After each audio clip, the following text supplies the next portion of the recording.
ఓకేనండి. ఇప్పుడు మనము దీని గురించి స్ట్రక్చర్ అంతా చెప్పుకున్నాం. ఏమేమి చెప్పుకున్నామంటే మూత్రపిండాలు ఉన్నాయి 2. ఈ మూత్రపిండాలు నెఫ్రాన్స్ అనేవి ఉంటాయి. ఆ నెఫ్రాన్ని మనం డివైడ్ చేస్తే 2 భాగాలు ఉంటాయి. ఆ నెఫ్రాన్లో మాల్ఫిజియన్ బాడీ అనేది ఒకటి ఉంటుంది, రుక్క నాళిక అనేది ఒకటి ఉంటుంది. ఆ మాల్ఫిజియన్ బాడీని మళ్ళీ డివైడ్ చేస్తే బౌమెన్స్ గుళిక అంటాము, రక్తకేశ నాళిక గుచ్చము అంటాము, రక్తకేశ నాళిక గుచ్చము అంటాము, బౌమెన్స్ గుళిక. సో దీన్ని గ్లోమెరులస్ అంటాము. సో ఇది ఈ పార్ట్ రెండింటిని మాల్ఫిజియన్ బాడీ అంటాము. ఇక్కడ రుక్క నాళిక ఉంది. ఈ రుక్క నాళిక 3 భాగాలుగా విభజించే ఏది పీసీటీ, లూఫా ఫెన్లీ, డీసీటీ. పీసీటీ అంటే సమీపస్థ సంవలిత నాళమని, హెన్లీ సఖ్యమని, దూరస్థ సంవలిత నాళమని చెప్పుకున్నామని. సో ఇప్పుడు ఫిల్టర్ ఎలా జరుగుతుంది, ఇక్కడ ఏమి జరగాలంటే ఇవన్నీ కూడా ఇంకోసారి చూడండి. సో ఇది ఏ ధమని అన్నాము, అభివాహి ధమని అన్నాం. ఇది అపవాహి ధమని అంటున్నాం. అభివాహి ధమని మనకి బ్లడ్ని తీసుకొని వచ్చింది, ఆక్సిజనేటెడ్ బ్లడ్ని తీసుకొని వచ్చింది. ఎక్కడి నుంచి? హార్ట్ నుంచి తీసుకొని వచ్చింది. హార్ట్ నుంచి తీసుకొని వచ్చి దేన్ని ఫామ్ చేసిందంటే రక్తకేశ నాళిక గుచ్చాన్ని ఫామ్ చేసింది. ఈ రక్తకేశ నాళిక గుచ్చము దేని ద్వారా బయటికి పోతున్నది? అపవాహి ధమని రూపంలో బయటకు వచ్చింది. ఓకే, వచ్చి దీనికి అంతా వల మాదిరి అల్లుకొని ఉంటుంది. ఓకేనండి. ఇక్కడ రక్తకేశ రుక్క నాళిక ఇప్పుడు తీసుకుంటే ఇది అపవాహి. ఇది అపవాహి ధమనిలో ఏ రక్తం వెళ్తుందంటే మనకి డీఆక్సిజనేటెడ్ బ్లడ్ అనేది వెళ్తుంది. ఓకే, ఇక్కడ ఈ సంవలిత నాళం, దూరస్థ సంవలిత నాళం అనేది ఏం చేస్తుందంటే సంగ్రహణ నాళిక. ఏమిది? ఇక్కడ నాళాలు ఉంటాయి మనకి. సంగ్రహణ నాళం ఉంటుంది, అంటే కలెక్టివ్ ట్యూబ్స్ అని సంగ్రహణ నాళము. ఓకేనండి. సో ఇక్కడ ఈ దూరస్థ సంవలిత నాళం చూస్తున్నారు కదా, అక్కడి నుంచి ఓకే అండి. ఇప్పుడు మనకి ఈ దూరస్థ సంవలిత నాళము సంగ్రహణ నాళంలోనికి తెరుచుకుంటుంది. ఇది ఇలానే ఇక్కడ ఫిల్టర్ ఎలా జరుగుతుందంటే ఇక్కడ పోడోసైట్ సెల్స్ ఉంటాయి, కణాలు ఉంటాయి. పోడోసైట్ కణాలతో ఫామ్ అయింది ఇది. ఇక్కడ సూక్ష్మ రంధ్రాలు ఉంటాయి. దీంట్లో సూక్ష్మ రంధ్రాలు ఉండి ఈ రంధ్రాల ద్వారా వేస్ట్ అంతా గ్రహించబడుతుంది. ఓకే, ఇప్పుడు ఈ వేస్ట్ అంతా ఇలా వెళ్తూ ఉంటుంది, ఇట్లా వెళ్తూ ఉంటుందండి. ఇలా వెళ్ళి దూరస్థ సంవలిత నాళము దేంట్లోకి పోతుందంటే సంగ్రహణ నాళం. ఈ సంగ్రహణ నాళము ఏం చేస్తుందంటే కెలాసిస్ అన్నాం కదా, దీంతో కెలాసిస్ రూపంలో కలిసి దవ్వలోనికి పెల్విస్, ఇక్కడ ఏముంటాయంటే మనకి దవ్వ భాగంలో ద్రోణి అంటే పెల్విస్, ద్రోణి పెల్విస్ అంటే ఇదంతా లోపల జరుగుతుంది. ఇట్లా ద్రోణిలోనికి తెరుచుకుంటుంది అనమాట. పెల్విస్ అంటాం దాన్ని, ద్రోణిలోనికి తెరుచుకుంటుంది. పెల్విస్ అంటే ద్రోణి. సో ఇక్కడ మళ్ళీ తెరుచుకున్న తర్వాత ఏమున్నాయంటే మూత్రనాళం ఉంటుంది. ఈ మూత్రాశయంలోనికి మూత్రాన్ని తీసుకొని పోయి అక్కడ మనం విసర్జిస్తూ ఉంటాం, ప్రత్యేకం ద్వారా విసర్జిస్తూ ఉంటాము. సో మరి ఇక్కడ ఈ పోడోసైట్ సెల్స్ ఇక్కడ ఉన్నాయి, ఇవి ఫిల్టర్ చేస్తూ ఉంటాయి, సూక్ష్మ రంధ్రాల ద్వారా ఇవి ఫిల్టర్ అవుతూ ఉంటాయి. ఇక్కడ రక్తకేశ నాళిక గుచ్చము. ఇక్కడ అభివాహి ధమనులకు పీడనం ఎక్కువగా ఉంటుంది, అపవాహి ధమనులకు పీడనం తక్కువగా ఉంటుంది. ఈ పీడనం ఎక్కువగా ఉండటం వల్ల వీటిని పీడనానికి గురి చేస్తే ఆ బ్లడ్ ఇలా ఏం చేస్తుంది, ఫిల్టర్ కావడానికి అవకాశం ఉంటుంది. ఓకే, ఇప్పుడు మనము మూత్రం ఎలా ఏర్పడుతుంది అని చూస్తే ఫస్ట్గా మొదట మనకి ఇక్కడ ఏం జరిగింది అన్నామంటే ఫిల్టరేషన్ జరిగింది, మూత్రం వచ్చేసింది. దీంట్లో అన్ని ఎక్కువ పోషక పదార్థాలు, నీరు, వ్యర్థ పదార్థాలు 3 ఉంటాయి. మనకు కావాల్సిన పదార్థాలు ఉంటాయి, పోషక పదార్థాలు ఉంటాయి, వ్యర్థ పదార్థాలు అన్నిటి ఏమి ఫిల్టర్ చేసి పారైంది. సో చేసిన తర్వాత దీన్ని ఏంటంటే ప్రథమ మూత్రం అంటాము. ఇది రక్తానికి ఉన్న pH విలువతో సమానంగా ఉంటుంది. ఓకే, ఇక్కడ మనం 5గా డివైడ్ చేయొచ్చు. మనము మూత్రం ఏ విధంగా ఏర్పడుతుంది అంటే 4 భాగాలు ఏర్పడుతుంది. ఇది రక్తకేశ నాళిక గుచ్చం కదా, గుచ్చ గాలనం. ఫస్ట్ ఏమంటే మూత్రం ఎలా ఏర్పడుతుంది, గుచ్చ గాలనం.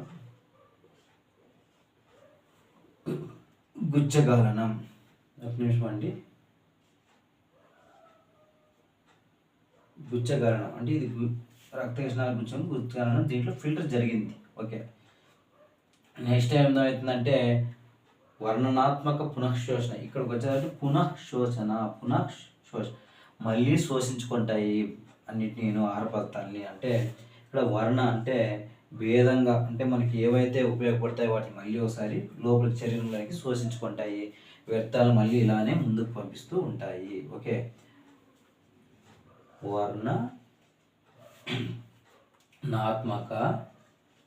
వర్ణనాత్మక ఏం చెప్తున్నాం ఇక్కడ? పునఃశోషణ అన్నాము.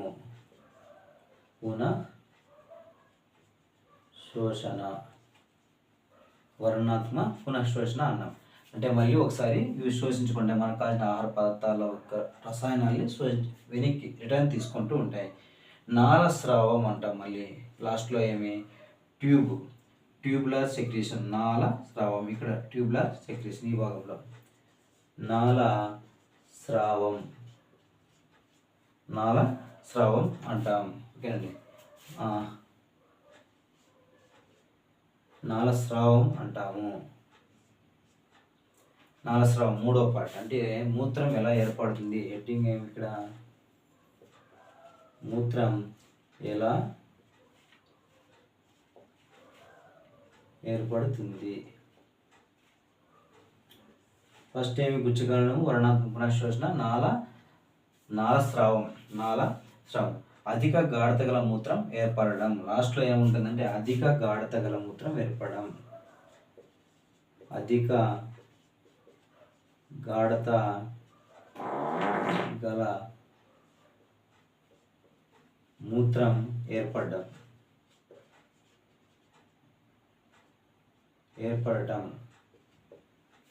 ఈ 4 ఏంటంటే లైన్గా అడుగుతాడు. ఆరోహణ క్రమము, అవరోహణ క్రమం అడుగుతుంది. మూత్రం ఎలా ఏర్పడుతుంది, దాంట్లో ఉన్న క్రియలు, మూత్రం ఏర్పడే విధానాలు ఎట్లంటే గుచ్చగలనము, వర్ణనాత్మక పునఃశోషణ, నాళస్రావము, అధిక గాఢత గల మూత్రం ఏర్పడటం. ఈ 4 so ascending guard, descending guard అడిగే అవకాశం ఉంటుంది. ఓకే అండి, ఫస్ట్ చూసినట్లయితే మనకి ఇక్కడ శోషణం జరిగింది. దాని తర్వాత ఇంకొక ప్రింట్లోకి వస్తే ఏం జరుగుతుందంటే ఇక్కడ రసాయనికంగా రక్తంతో సమానంగా ఉంటుంది. ఇది మొదటి మూత్రంగా చెప్తాం మనం. మొదటి మూత్రంగా పోషక పదార్థాలు ఉంటాయి, నీరు ఉంటుంది, వ్యర్థ పదార్థాలు 3 ఉంటాయి ఇక్కడ. తర్వాత దీంట్లో రక్తానికి సమానంగా pH వాల్యూ ఉంటుంది. ఓకే, రక్తానికి సమానంగా pH వాల్యూ ఉంటుంది. ఇక్కడ పునఃశోషణం జరుగుతుంది. సో విసర్జించవలసిన నీటిని ఎంత విసర్జించాలి అనే ఒక పాయింట్ చూస్తాం టెక్స్ట్ బుక్లో. అది దేనిపైన ఆధారపడి ఉంటుందంటే పదార్థాలు విసర్జించవలసిన పదార్థాలపైన ఆధారపడి ఉంటుంది. మనం ఎన్ని పదార్థాలు విసర్జించాలి అనే దానిపైన ఆధారపడి పనిచేస్తుంది. ఓకే, సో ఇప్పుడు రెండో దాంట్లో చూస్తే మనం వర్ణనాత్మక పునఃశోషణలో చూస్తే సో మనకి ఏమేమి కల్లా glucose, amino acids, vitamin C, potassium, next one calcium, sodium, chlorides. ఇవన్నీ మనకి టెక్స్ట్ బుక్లో నీట్గా మెన్షన్ చేసినాడు. మనం టెక్స్ట్ బుక్ ముందు ఉంటే ఈ క్లాస్ వినేటప్పుడు ఒకసారి చూసుకుంటే నీట్గా అర్థమవుతుంది. మూత్రం ఏర్పడే విధానం అన్నాడు. గుచ్చగలనం, వర్ణనాత్మక పునఃశోషణ, నాళస్రావం అన్నాం రాసినాం మనము. ఇక్కడ మనకి నాళికాస్రావం అని ఉంది. తర్వాత అధిక గాఢత గల మూత్రం ఏర్పడడం అన్నాము. ఓకేనండి, ఫస్ట్ ఏమి సింపుల్గానే ఫిల్టర్ చేసి ఉంటుంది. ఇక్కడ అన్ని వదిలేంటుంది. మళ్ళీ పునఃశోషణ చేసినప్పుడు ఇక్కడ మనం ఏమేమి చేసుకుంటే పదార్థాలపైన ఆధారపడి ఉంటుంది. నీటిని ఎంత పునఃశోషణం చేసుకోవాలనే దాన్ని అక్కడున్న పదార్థాల మీద ఆధారపడి ఉంటుంది. ఇక్కడ ఏమేమి పునఃశోషణ జరుగుతుంది ఇక్కడ అంటే glucose, amino acids, vitamin C, potassium, calcium, next sodium chlorides. ఇక్కడ 75% వాటర్ని ఫిల్టర్ చేస్తాయి. ఇక్కడ వదిలేసింది, ఇక్కడికి వచ్చే 75% వాటర్, H2O. పునఃశోషణ జరుగుతుందంటే మళ్ళీ లోపలికి బాడీలోనికి తీసుకుంటాయి. సో నెక్స్ట్ అదేవిధంగా చూసినట్లయితే మనము నాళికాస్రావంలో తీస్తే ఇది ఎక్కడ జరుగుతుంది? ఈ పార్ట్లో జరుగుతుంది నాళికాస్రావం. ఇక్కడ హెన్లీ సఖ్యంలో జరిగేదే నాళికాస్రావం అంటాము. నాళికాస్రావం. ఇక్కడ హెన్లీ సఖ్యం అనేది లూప్ ఆఫ్ హెన్లీ ఎవరికి కనెక్ట్ అయిందంటే DCT, దూరస్థ సంవలిత నాళానికి కనెక్ట్ అయి ఉంటుంది. ఓకేనండి, ఇక్కడ బాహ్య రక్తకేశ నాళికలు ఇక్కడ ఏమేమి మనం శోషిస్తాయంటే పొటాషియము, సోడియము, క్లోరైడ్. పొటాషియం ఇక్కడ ఉంది కదా లూఫాఫెన్లీ. ఈ లూఫాఫెన్లీలో ఏమేమి శోషించుకుంటాయంటే పొటాషియము, సోడియము, క్లోరైడ్, హైడ్రోజన్ శోషించబడతాయి. హైడ్రోజన్ అయాన్లు శోషించబడతాయి. ఓకేనండి. ఇక్కడ డిసిటీ దీనివల్ల మూత్రం యొక్క pH సమతుల్యం అవుతుంది. ఇక్కడ pH యొక్క సమతుల్యం అవుతుంది. సో మరి 40 సంవత్సరాలు పైబడిన వాళ్ళకి 10 సంవత్సరాలకు 40 సంవత్సరాలు పైబడిన తర్వాత 10 సంవత్సరాలకు ఒకసారి 40 ఇయర్స్ అబోవ్ ఉంటుంది. సో అబోవ్ అంటే పైనకి వేద్దాం ఏరో మార్కు. ఇక్కడ ప్రతి 10 సంవత్సరాలు అంటే 50 ఏళ్ళు వచ్చేసరికి వాళ్ళ యొక్క కెపాసిటీ తగ్గుతూ పోతుంది అనమాట. వాళ్ళ యొక్క కెపాసిటీ క్రియాశీలత తగ్గుతుంది. 40 ఏళ్ళ తర్వాత క్రియాశీలత తగ్గుతుంది. సో నెక్స్ట్ మనకి ఏముందంటే ఫార్మేషన్ ఆఫ్ హైపర్టోనిక్ యూరిన్. అధిక గాఢత గల యూరిన్ని ఫామ్ చేయాలి. అధిక గాఢత గల యూరిన్ని ఫామ్ చేయాలంటే ఏమి అప్పుడున్న నీటి శాతాన్ని ఎనికి మళ్ళీ రీఅబ్జర్వేషన్ చేసుకుంటే గాఢత అనేది పెరుగుతుంది. మనం నీళ్ళు తక్కువ వేసి ఉప్పు ఎక్కువ వేసినామంటే ఉప్పు పొంది అంటాం. మనం నీళ్ళు తక్కువ వేసి చక్కెర ఎక్కువ వేసినా తీపి ఎక్కువ అయిపోయింది అంటారు. అప్పుడు మళ్ళీ కొంచెం నీళ్ళు వేస్తే సో ఉప్పు ఉప్పుదనం అనేది తగ్గిపోతూ ఉంటుంది. సో ఇక్కడ కూడా గాఢత రావాలంటే ఏం చేయాలి, ఇక్కడ నీళ్ళలో ఇక్కడ యూరిన్లో ఉన్న వాటర్ని మళ్ళీ పునఃశోషణ చేసుకోవడం వల్ల ఇక్కడ ఏమవుతుంది, ఎక్కువ గాఢత గల మూత్రం ఏర్పడుతుంది. ఓకేనా. అధిక గాఢత గల మూత్రం ఏర్పడటము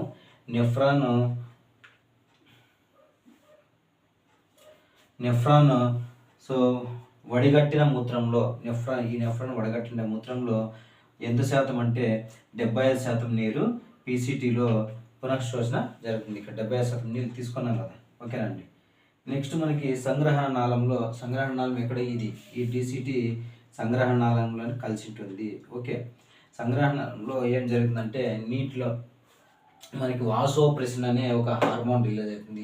ఏమైంది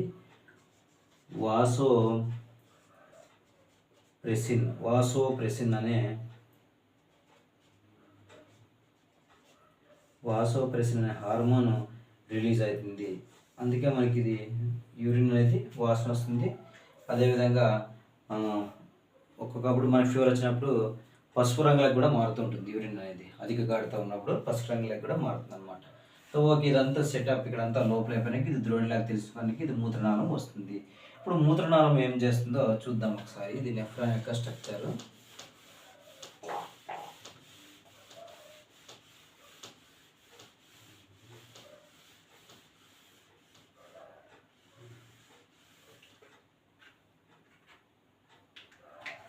సో ఇక్కడ ఏం చేస్తుంటే మూత్రనాళము 30 సెంటీమీటర్స్ ఉంటుంది. మూత్రనాళం 30 సెంటీమీటర్స్ ఉంటుంది. ఇక్కడ మూత్రాశయంలోనికి కలుస్తుంది. మూత్రాశయం. సో ఇక్కడ నుంచి ఇది ప్రశేకం ద్వారా బయటికి వెళ్తుంది.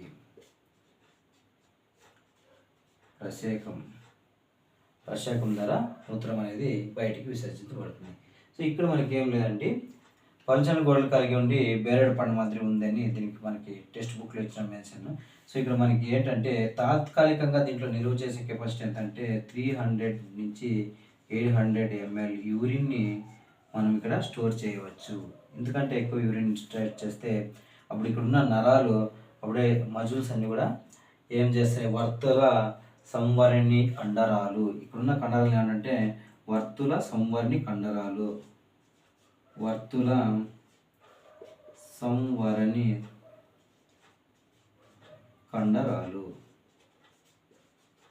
ఈ కండరాలు చిన్నగా లూజ్ అవుతాయి. అందుకే చిన్నపిల్లలు నైట్లో పనుకున్నప్పుడు పాస్ పోసుకుంటూ ఉంటారు. ఏమంటే ఈ వర్తుల సంవరణి కండరాలు వాళ్ళకి బలంగా ఉండవు. కాబట్టి వాళ్ళు నిద్రలోనే ఉంటూ అప్పుడప్పుడు ఏం చేస్తారంటే పాస్ పోసుకుంటూ ఉంటారు. నెక్స్ట్ మనకి దీని యొక్క ప్రశేకం యొక్క ఇంపార్టెంట్ ఏంటంటే ఇది 4 సెంటీమీటర్స్ ఫిమేల్స్లో ఉంటుంది. స్త్రీ జాతిలో ప్రశేకం అనేది ఎంత లెంత్ ఉంటుందంటే 4 సెంటీమీటర్స్ ఉంటుంది. మరి పురుషుల్లో అయితే ఇది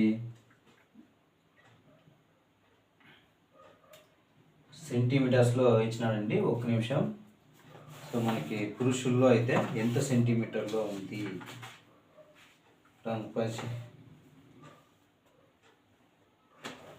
పురుషుల్లో 20 20 అంటే 20 అంటే ఎక్కువ అనుకున్నాను నేను, బట్ కానీ టెక్స్ట్ బుక్లో కూడా 20 ఇచ్చినాడు. మేల్ మగవారిలో ఉంటుంది అనమాట, మేల్.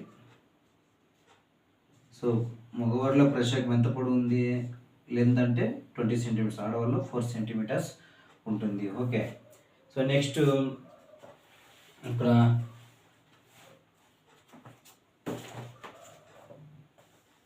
సో దీని యొక్క కెపాసిటీ ఎంత అంటే ఇక్కడ కెపాసిటీ 700 నుంచి 800 మిల్లీ లీటర్లు కెపాసిటీ ఉంటుంది. ఓకే. తాత్కాలికంగా ఎంత ఉంటుందంటే 300 నుంచి 400 వరకు ఉంచుకోగలదు. ఇక్కడ 800 వరకు కెపాసిటీ అన్నాము. సో ఇది మామూలుగా ఎంత ఉంచుకుంటుందంటే 3 నుంచి 400 కెపాసిటీలో ఉంటుంది. తర్వాత వర్తుల సంబంధ కండరాలు మనకి సిగ్నల్ ఇస్తాయి.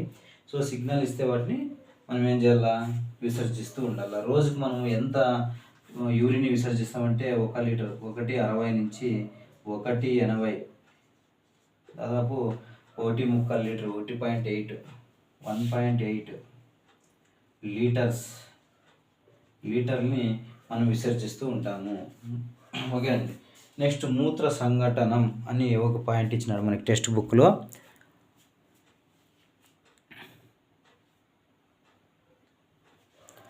మూత్ర సంఘటనం. ఓకే. మనం పేజ్ నెంబర్ 87లో చూసుకుంటే మనం టెక్స్ట్ బుక్ని ఎట్లా ఫాలో అవ్వాలో, ఎట్లా చదవాలనేది మనకు ఇక్కడ అర్థమవుతుంది. సో ఇక్కడ చూడండి, లేత పసుపు రంగు ద్రావం ఉంటుంది, లేత పసుపు రంగులో ఉంటుంది. ఫస్ట్ యూరిన్ మనకు వచ్చే పాస్ అనేది అలా ఉంటుంది. సో దాంట్లో యూరోక్రోమ్ అనే పదార్థం, హిమోగ్లోబిన్ విచ్ఛిన్నమైనప్పుడు ఏర్పడే యూరోక్రోమ్ అనే పదార్థము ఈ రంగుకు కారణం అవుతుంది. మరి ఇది లేత పసుపు రంగులో ఉండేదానికి కారణం ఎవరు అంటే, హిమోగ్లోబిన్ విచ్ఛిన్నమైనప్పుడు యూరోక్రోమ్ అనే పదార్థాలు దీని లేత పసుపు రంగుకు కారణమవుతాయి.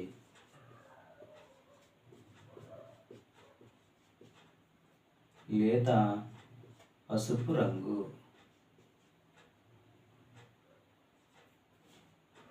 సో ఎవరు ఇక్కడ, రక్తంలో ఉన్న హిమోగ్లోబిన్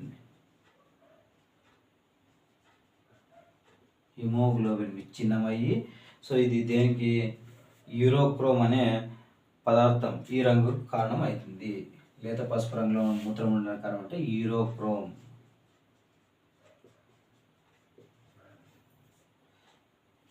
యూరోక్రోమ్ అనే పదార్థము లేత పసుపు రంగు కారణం అవుతుంది. ఓకేనండి. ఇక్కడ యూరియా ఎక్కువగా ఉంటుంది.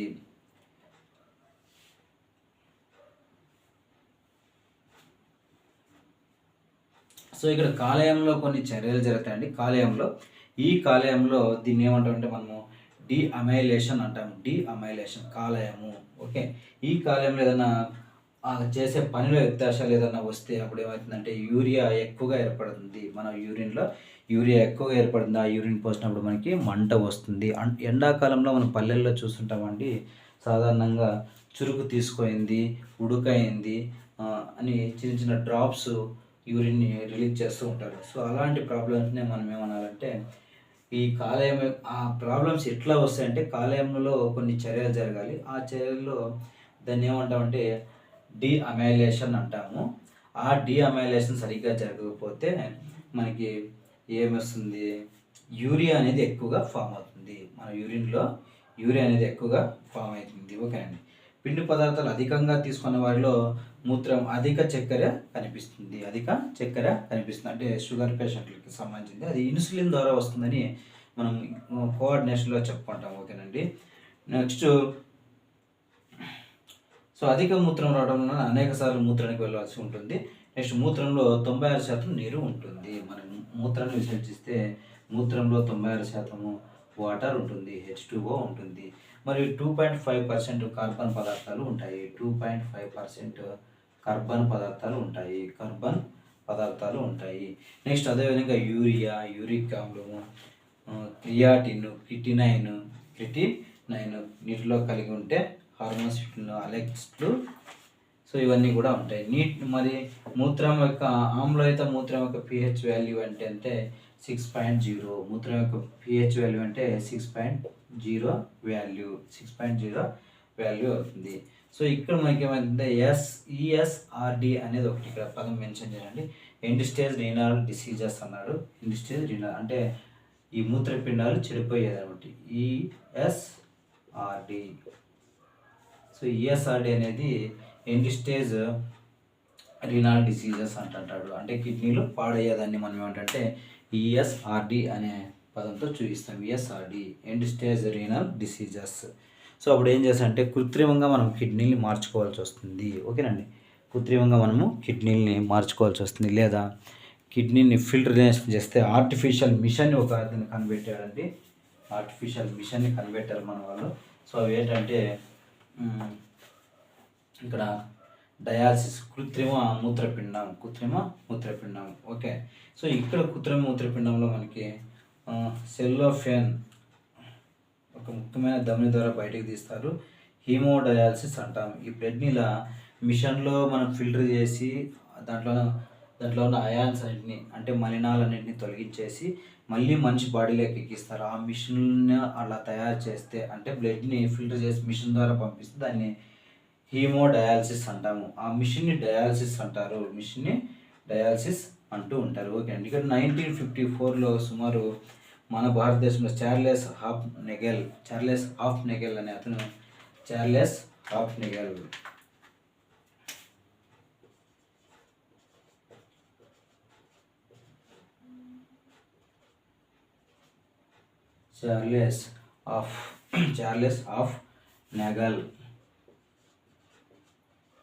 సైంటిస్ట్ ఎవరు? చార్లెస్ ఆఫ్ నెగల్.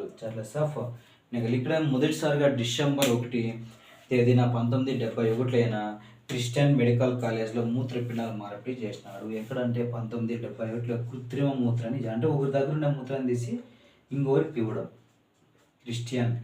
క్రిస్టియన్ మెడికల్ కాలేజ్లో ఇస్తాడంట. వెల్లూరులో మూత్రపిండం మార్పిడి జరిగింది. ఓకే, మూత్రపిండాలు జరిగింది. సో నెక్స్ట్ అదేవిధంగా మనకి ఇంకా ఎక్కువగా పొగ తాగడం వల్ల బ్రెయిన్ బ్యాడ్ అనేది ఆర్గాన్ డొనేషన్స్ అనేటివి ఇవన్నీ జరుగుతూ ఉంటాయి. నెక్స్ట్ మనకు అలాగే విధంగా కాలేయము, పెద్ద పేగు ఇవన్నీ కూడా మనకి విసర్జన వ్యవస్థలో పనిచేస్తూ ఉంటాయి. మనం కంట్లో కన్నీళ్ళను కూడా విసర్జిస్తూ ఉంటాము. కంట్లో ఉన్న లాక్రిమల్ గ్లాండ్స్ ఉంటాయి. అవి స్వెట్ చర్మం ద్వారా స్వెట్ గ్లాండ్స్ చెమటంతా వెళ్తూ ఉంటుంది. సో ఇది ఎక్స్క్రిటరీ సిస్టమ్. నెక్స్ట్ ఇంకో క్లాస్లో కలుద్దామండి. ఒకసారి అబ్జర్వ్ చేసుకోండి. ఓకే, థ్యాంక్ యూ అండి.